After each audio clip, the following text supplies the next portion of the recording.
Hello everyone, सो मैं सौरभ भिलवार और इस वीडियो में हम करने वाले हैं जो अपना जो फर्स्ट चैप्टर जो चल रहा है इतिहास का। तो इतिहास का जो फर्स्ट चैप्टर है, अब इसी के हम कुछ क्वेश्चन आंसर डिस्कस करने वाले हैं। इसमें एमसीक्यूज ही हैं ज़्यादातर है, तो देखते हैं कि क्या करना है इसके अंदर। ठीक है, तो देखना क्या है कि अभी तक हमने क्या किया है। अभी तक हम डिस्कस कर चुके हैं कि कृषि किस तरीके से होती थी, एग्रीकल्चर किस तरीके से होता था हड़प्पा सभ्यता में। हमने कुछ जगह देखी थी जो कि एग्रीकल्चर से रिलेटेड थी। तो कौन कौन सी जगह थी एक बार रिकॉल करते हैं। तो पहली जगह थी अपने कौन सी, चोलिस्तान।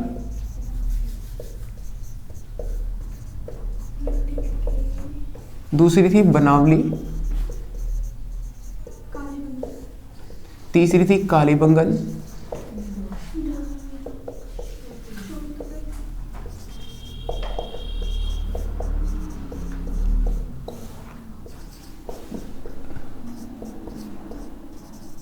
शोरतुगई। ठीक है, और ये कुछ जगह है जो कि कृषि से रिलेटेड है, बड़ी इंपॉर्टेंट है। ठीक है, तो देखना किस में क्या हुआ था आपको ये पता होना चाहिए। चोलिस्तान और बनावली, यहाँ पर हमको क्या मिला है, यहाँ पर हमको मिट्टी के हल मिले हुए हैं। यहाँ पर हमको मिट्टी के हल मिले हुए हैं।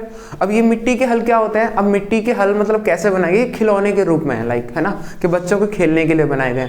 अब आपको पता है कि खिलौने तभी आते हैं जब असलियत में कोई चीज़ होती है। ठीक है, तो भाई वही चीज़ है कि चोलिस्तान और बनावली जो कि कहाँ पर सिचुएटेड है, ये सिचुएटेड है हरियाणा में। और यहाँ पर क्या मिला है, मिट्टी के हल।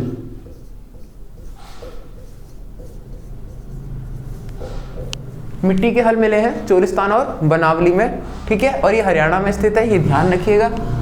लिख देते हैं यहाँ पर हरियाणा, हरियाणा में है। ठीक है, अब बात करें कालीबंगन की। सर कालीबंगन में क्या मिला है, कालीबंगन है कहाँ पर, कालीबंगन है हमारा राजस्थान में। और यहाँ पर क्या मिला हुआ है, जुते हुए खेत, प्लग्ड लैंड।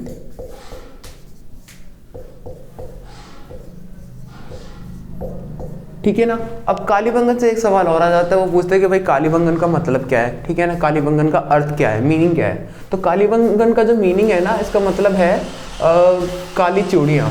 ठीक है,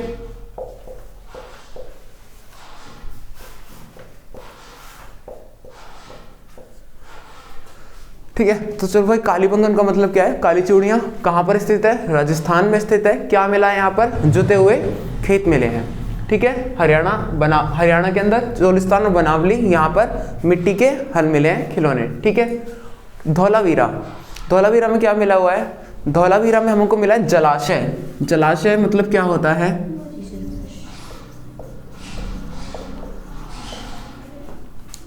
इसको बोलते रिजर्वर बोलते हैं। ठीक है, ये ध्यान रखिएगा।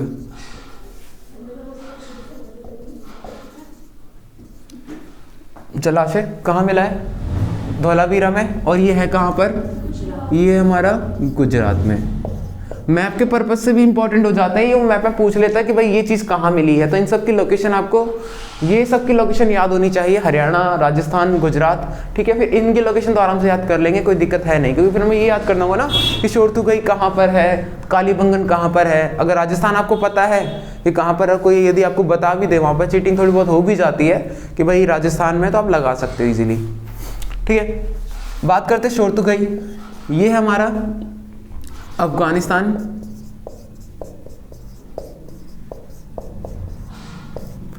अफगानिस्तान में है, और यहां पर क्या मिला है हमें, यहां पर मिले नहरों के अवशेष।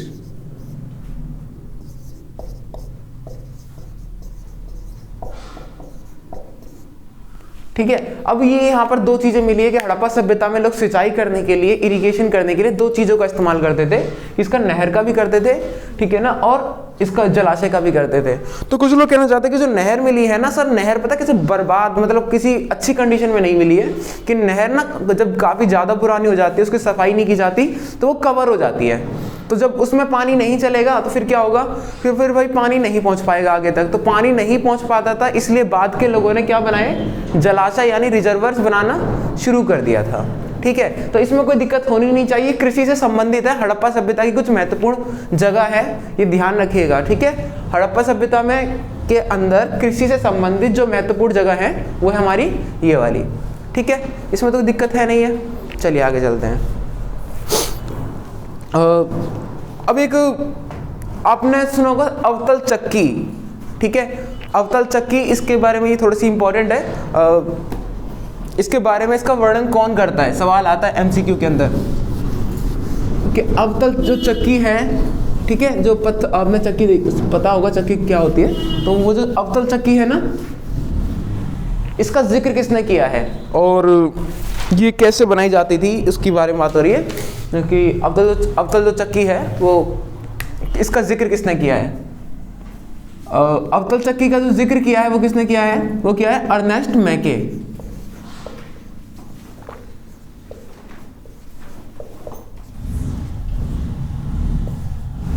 अर्नेस्ट मैके ने पता क्या अवतल चक्की के बारे में बताया है कि अवतल चक्की का इस्तेमाल करते थे ये लोग मसाले को पीसने के लिए, है ना, सब्जी बनाने से पहले जो लोग आज मिक्सी का इस्तेमाल करते हैं, तो उस समय क्या है चक्की का इस्तेमाल किया जाता था। सिलबट्टा आपने सुना होगा, तो उसका इस्तेमाल किया जाता था जिसको घरों के अंदर मिट्टी के अंदर जमा कर रखा जाता था जिससे कि वो हिले ना। और इसका जिक्र किसने किया है, अर्नेस्ट मैके ने, हड़प्पा सभ्यता के अंदर कि भाई क्या होता था ये सब इन्होंने बताया। तो अर्नेस्ट मैके का एक पता लग गया। अर्नेस्ट मैके ने अवतल चक्की के बारे में बताया है।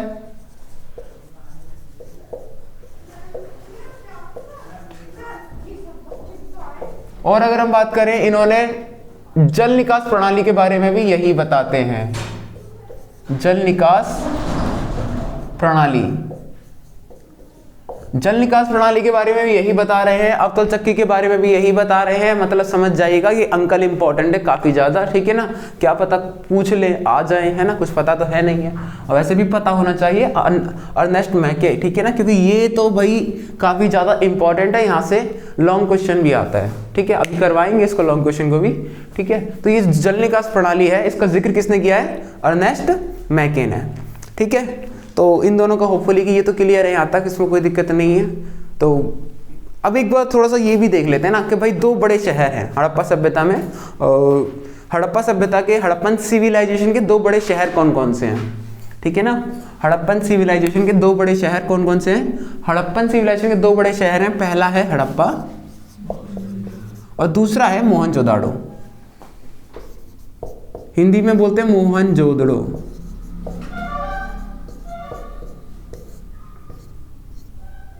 पहला है हड़प्पा और दूसरा है मोहनजोदड़ो। तो कुल मिलाकर जो हमारा फोकस रहेगा ना, अगर हम डेवलप्ड जगह की बात करें कि पूरी सिविलाइजेशन के अंदर सबसे ज़्यादा डेवलप्ड जगह कौन सी है, लाइक अगर हम बात करें कि पूरे इंडिया के अंदर सबसे ज़्यादा डेवलप्ड जगह कौन सी है, तो हम क्या बताएंगे कि सबसे ज़्यादा डेवलप्ड जगह है दिल्ली, मुंबई, चेन्नई, कोलकाता, ठीक है भैया, मेगा सिटीज़ है ना। ऐसी हड़प्पन सिविलाइजेशन की मेगा सिटीज़ ये दोनों थी, हड़प्पा और मोहनजोदाड़ो, ठीक है, काफ़ी ज़्यादा डेवलप थी। तो हमारा ज़्यादातर फोकस इन्हीं के ऊपर रहता है। और हड़प्पा तो एक ऐसी जगह जिसके ऊपर पूरी सिविलाइजेशन का नाम रखा गया है।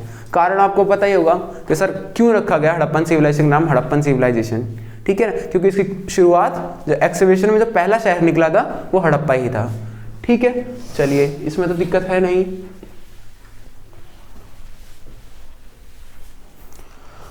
अब बात करते हैं एक शहर की, हड़प्पा का तो लगभग हमने देख लिया, ठीक है ना। अब बात करते हैं किसकी, मोहनजोदड़ो की। मोहनजोदड़ो एक शहर, ठीक है ना, एक प्लान्ड सिटी, प्रॉपर प्लान्ड कि यार एक शहर बसाना है, ठीक है। आपने लाइक सेक्टर देखे होंगे, लाइक नोएडा सेक्टर, ठीक है ना, गुड़गांव सेक्टर, यहाँ पर ये जो एनसीआर का जो एरिया है, यहाँ पर क्या होता है कि सर एनसीआर के एरिया में कि ये जो सेक्टर्स में डिवाइड होता है, इट मीन्स प्लान पूरी तरीके से प्लान करके बनाए गए शहर होते हैं। तो अब इसी तरीके से मोहनजोदड़ो भी एक ऐसा शहर था जो प्लान करके बनाया गया था। अब इसी के बारे में हम बात करने वाले हैं, देखते हैं कि कैसे किया गया था। तो मोहनजोदड़ो पता है क्या था, अगर हम ओवरऑल की बात करें तो सर यहाँ पर ना दो तरीके की बस्तियाँ नजर आती हैं मोहनजोदड़ो के अंदर, ठीक है। तो आपको पहले तो दिशा साइड से पता होनी चाहिए, ये है नॉर्थ, ये है साउथ, और ये है वेस्ट, और ये है ईस्ट, ठीक है। तो देखना अगर कभी भी तुम्हें साइड से याद करने में दिक्कत हो तो आपको क्या करना है, सबसे बेहतर इंडिया का मैप तो सभी देखते हैं, मैं ये नहीं कह रहा कि बनाना है, ठीक है ना, इंडिया का मैप तो सभी देखते हैं। इंडिया का मैप आपने चलो देख लिया। अब इंडिया के मैप में क्या है, एक कल्चर है जो आजकल बड़ी ज़्यादा इंडिया के अंदर बड़ी फेमस हो रही है, जिसको कहते हैं वेस्टर्न कल्चर, ठीक है ना। अब वेस्टर्न कल्चर है कहाँ की, अमेरिका की है, यूरोपियन कल्चर है। तो अब ये देखना यूरोप और अमेरिका इंडिया से किस तरफ है, गुजरात की तरफ है, ठीक है ना, इस तरफ को है। तो ये ध्यान रखिएगा यहाँ पर हो जाएगा वेस्ट, ठीक है। अब जब नॉर्थ तो पता ही रहता है कि नॉर्थ क्या है, साउथ क्या है, ईस्ट और वेस्ट में दिक्कत होती है तो वेस्टर्न कल्चर याद रख लेना कि वेस्टर्न कल्चर कहाँ से आ रही है। तो वेस्टर्न कल्चर भाई इधर से आ रही है, गुजरात की तरफ से, ठीक है ना। इधर दो ऐसी जगह हैं, दो कॉन्टिनेंट हैं, यूरोपियन और अमेरिका, ठीक है। तो यहाँ से ही जो कल्चर आ रही है इसको कहा जाता है वेस्टर्न कल्चर, तो ये ध्यान रखिएगा। अब यहाँ पर मैंने क्यों बताया ये सर, कुल मिलाकर यहाँ पर ना मोहनजोदड़ो दो पार्ट्स में डिवाइड है, ठीक है। मोहनजोदड़ो दो पार्ट्स में डिवाइड है, इसको बोला जाता है, और एक इधर है, देखा एक छोटा दिख रहा होगा एक बड़ा दिख रहा होगा, रियल में भी यही है, एक छोटा और एक बड़ा, बट ऊंचा बना हुआ, और ये दूसरा बड़ा पर नीचे बना हुआ। दोनों की पता खासियत क्या है कि सर दोनों के दोनों दीवारों से कवर हैं, ठीक है ना, दीवारों से कवर। पहले इसके बारे में बात करते हैं। इसको बोला जाता है, ये पूर्व ये पश्चिम दिशा में है, वेस्ट में है, इसको बोला जाता है सिटेडल यानी दुर्ग, ठीक है, इसको सिटेडल बोला जाता है,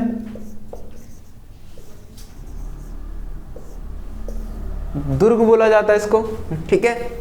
और ये कहाँ पर है, ये थोड़ा ना ऊंचाई पर बना हुआ है, जो दुर्ग है सिटेडल है, ये क्या है, ऊंचाई पर बनाया गया है। सिटेडल दुर्ग जो ऊंचाई पर बनाया गया है। और अगर हम बात करें इसकी कि भाई ये है, ये पता है क्या है, ये है नीचे वाले हिस्से पर बनाया गया है। तो हिंदी में इसको पता क्या बोलते हैं, देखो हिंदी के अलग अलग देखो नाम बता देते हैं। हिंदी में जो नाम आ रहा है, पता है क्या नाम आ रहा है, कि हिंदी में जो नाम आ रहा है सर, इसको बोलते हैं पश्चिमी टीला,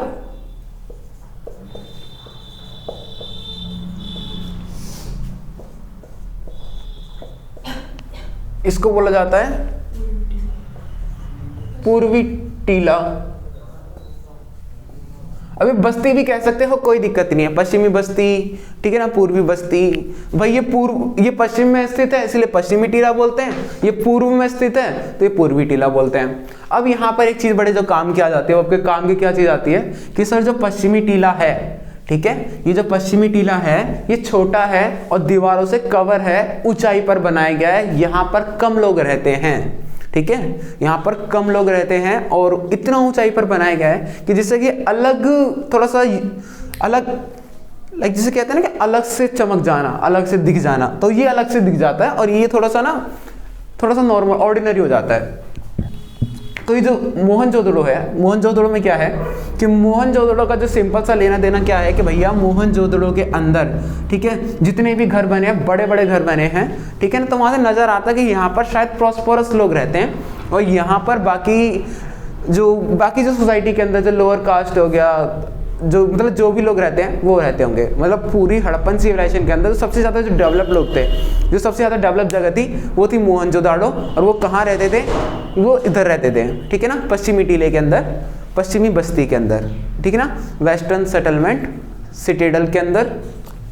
दोनों की खासियत पता है कि दीवारों से कवर है, ये ऊंचाई पर बनाया गया है और ये नीचाई पर बनाया गया है, ठीक है ना, ये नीचे वाले हिस्से पर बनाया गया है, ये ऊंचाई पर बनाया गया है। तो होपफुली इसमें तो कोई दिक्कत होगी नहीं। मोहनजोदाड़ो है बड़ा सिंपल सा है, कोई लेना देना इसमें है नहीं ज़्यादा।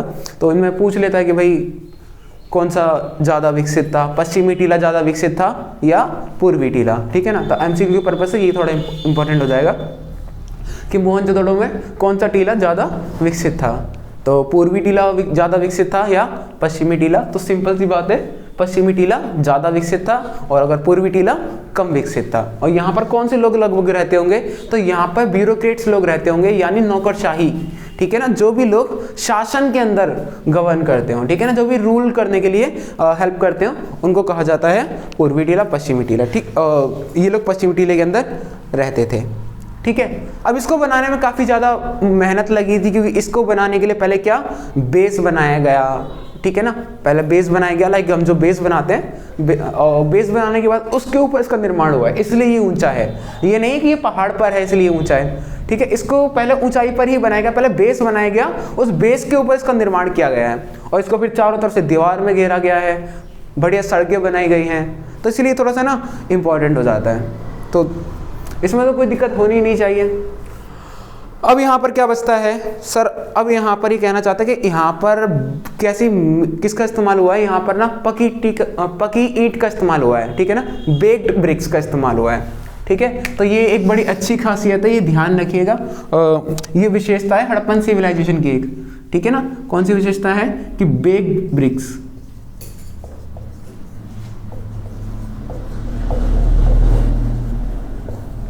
यानी पकी हुई ईंटों का इस्तेमाल हुआ है।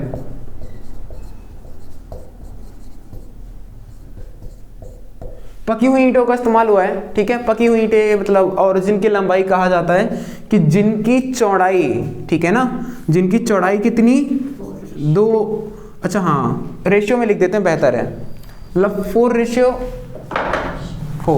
2 और 4, सॉरी 2 नहीं होगा, 2:4 होगा, 2:4 होगा। मतलब क्या है कि सर जो इसकी जो चौड़ाई है ये है 2 और ये हो जाएगा हमारा 4, ठीक है। तो इस तरीके से देख लेना 2:4 ईंटों की लंबाई चौड़ाई है, और ये पकी हुई ईंट होती थी जिससे मोहनजोदड़ो के अंदर इस्तेमाल होने वाली ईंट है ये, ठीक है। और अगर हम बात करें आगे, जो अगला अपना जो टॉपिक है 3.1, जिसमें बोला गया नालों का निर्माण, बहुत ज़्यादा इंपॉर्टेंट है, लॉन्ग क्वेश्चन बनता है यहाँ से नालों के निर्माण से। नालों के निर्माण से लॉन्ग क्वेश्चन कैसे बनता है, क्या बनेगा, तो वो ना खासियत पूछेगा कि नालों के निर्माण की खासियत क्या है, कि भाई कोई विशेषता बताओ यार नालों की यार नाले यहाँ पर मतलब क्यों नालों की वजह से फेमस है। अब नाला क्या है पता है ना, जल निकास प्रणाली। अब इंडिया में बहुत सारी ऐसी जगह है, लाइक गाँव के अंदर हम देखते हैं तो क्या होता है कि जो हमारे यहाँ का जो पानी होता है ना, वो कैसा होता है कि वो उसको निकलने में बड़ी दिक्कत होती है, ठीक है ना। इस पानी को निकलने में बड़ी दिक्कत होती है, तो भाई ये थोड़ा सा इंपॉर्टेंट हो जाता है। तो हम क्या देखते हैं कि चलो जल निकास प्रणाली, जल निकास प्रणाली में हम देखने वाले हैं कि सर इसके 4 पॉइंट हैं जो बड़े महत्वपूर्ण हैं, ठीक है। लॉन्ग क्वेश्चन में आ जाता है, 4 मार्क्स में आ जाते ही पूछ लेगा, 4 में 3 में जो भी है थोड़े से, ठीक है। तो इसमें क्या है, जल निकास प्रणाली की विशेषता क्या है, पहले तो इसके बारे में किसने जानकारी दी, आपको ये पता होना चाहिए कि जल निकास प्रणाली के बारे में जो जानकारी देने वाला व्यक्ति है वो जानकारी दी हमारी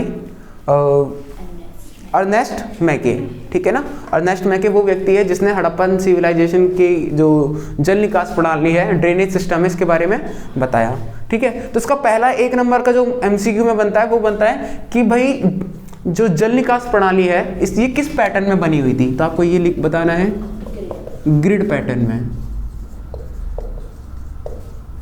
ग्रिड पैटर्न में बनी थी, ठीक है। ये ग्रिड पैटर्न में बनी थी, इसमें कोई दिक्कत होनी नहीं चाहिए। ग्रिड पद्धति में बनी थी कहते हैं इसको,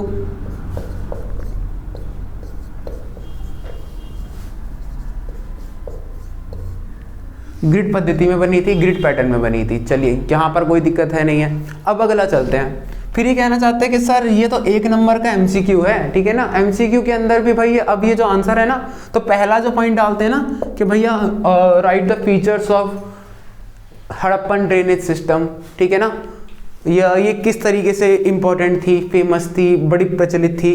तो भाई आपको सबसे पहला पॉइंट यही डालना है ना, it was constructed in grid pattern, ठीक है ना। अब ये ग्रिड पैटर्न क्या होता है पता है, ये ना एक जैसे पैटर्न को फॉलो करती थी, इसलिए इसको ग्रिड पैटर्न कहते हैं। लाइक एग्जांपल के लिए एक जैसी सीधी सीधी नालियां हैं और एक जैसा ही रूल्स को फॉलो कर रही है, ये नहीं कहीं भी जाकर मुड़ जा रही है, ऐसा नहीं है, ठीक है ना। हर एक गली की नाली एक जैसी बनी हुई थी, इसी को कहा जाता है ग्रिड पैटर्न के अंदर बनी थी। अगला क्या है कि सर इसको बनाने के लिए पकी ईंटों का इस्तेमाल हुआ था, 2 पॉइंट हो गए। तीसरा पॉइंट हो जाएगा कि भाई, अच्छा चलो लिख देते हैं ना, पहला क्या है, पहला पॉइंट तो हो गया ये ग्रिड पद्धति। दूसरा हो गया कि ये क्या करती थी, समकोण पर काटती थी, समकोण पर काटती थी, ठीक है। और तीसरा हो जाएगा कि घरों के निर्माण से पहले इसका निर्माण किया जाता था, घरों के निर्माण से पहले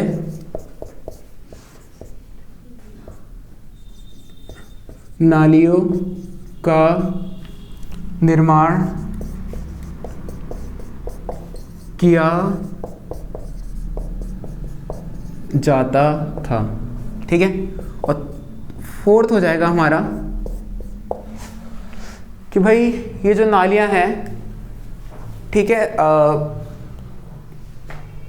ये सभी की सभी नालियां अच्छा समकोण पर काटती थी, ये हो गया ग्रिड पैटर्न में थी, ठीक है ना। नालियों का निर्माण नालियों के निर्माण से पहले घरों के निर्माण से पहले नालियों का निर्माण किया जाता था, ठीक है। और अब ये कहेंगे कि घर की एक दीवार नालियों से जुड़ी हुई थी।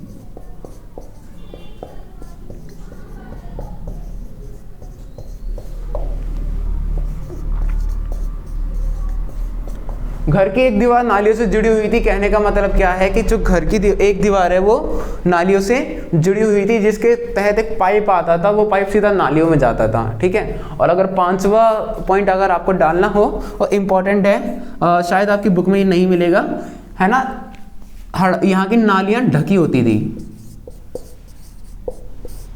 नालियाँ ढकी हुई होती थी, ठीक है ना। अब ये पॉइंट डाल दिया तो यार बच्चे इतने तो लीजेंट होते हैं, आप सभी के सभी लोग इतने लीजेंट होते हैं कि सर ये इसका कारण बता दें क्यों ढकी होती थी, है ना, क्योंकि चैलेंजेस तो हम खुद फेस करते हैं ना, कि नाली अगर ढकी नहीं होगी तो जल्दी गंदी होगी, उसके अंदर कूड़ा कचरा जाएगा, तो मतलब ये साफ सफाई का ध्यान रखते थे। और आखिरी अगर पॉइंट लिखें तो आखिरी पॉइंट उतना हो जाएगा कि सर हड़प्पा सब ये लोग स्वच्छता का ध्यान रखते थे, इसलिए इन्होंने जो जल निकास प्रणाली अच्छी तरीके से विकसित कर रखी थी, अच्छी तरीके से बना रखी थी, ठीक है। तो इसमें तो कोई दिक्कत होगी नहीं, ठीक है। तो चलिए इस तो फिलहाल यहाँ तक तो काफ़ी है, ठीक है। तो यहाँ तक तो ठीक है 3.1 में कि भाई नालियों तक का। तो फिर